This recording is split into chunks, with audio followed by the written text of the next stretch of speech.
Shalom semua, salam damai. Hari ini aku mau baca kitab di Galatia pasal 6 ayat 8 dan 9.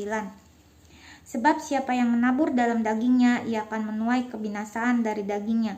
Tetapi siapa yang menabur dalam roh, ia akan menuai hidup yang kekal dari roh. Janganlah kita jemu berbuat baik, karena apabila sudah datang waktunya, kita akan menuai jika tidak menyerah. Manusia itu dari daging dan di dalamnya adalah roh. Kalau roh kita nggak ada, pasti kita akan meninggal.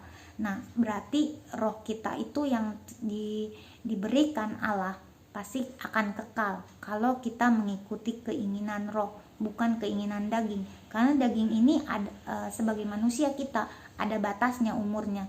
Nah, kita pasti nanti kalau mengikuti hawa nafsu daging kita akan melakukan hal-hal yang tidak baik. Sedangkan keinginan roh itu ketahuan. Keinginan roh itu adalah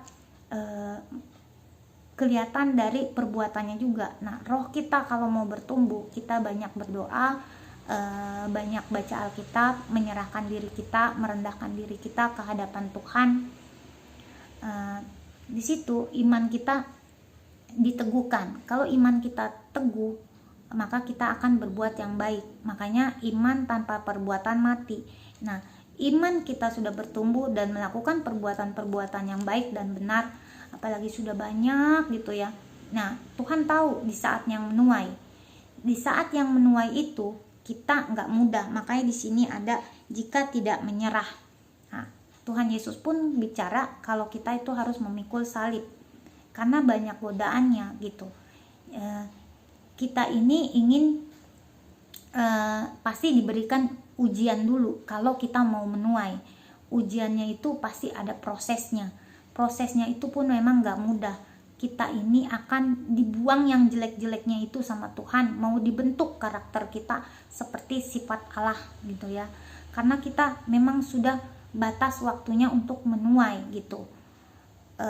Dari situ kita melawan kedagingan kita, hawa nafsu kita, amarah, ntar melawan orang lain yang berbuat jahat sama kita balas enggak gitu.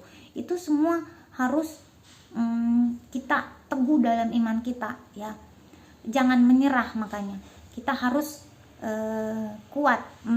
Iblis itu pasti akan menjegal kita supaya kita tuh enggak mendapatkan hal-hal yang baik dari Tuhan. Kalau kita sudah mendapatkan hal baik, pasti kita akan damai, sukacita, dan diberikan mungkin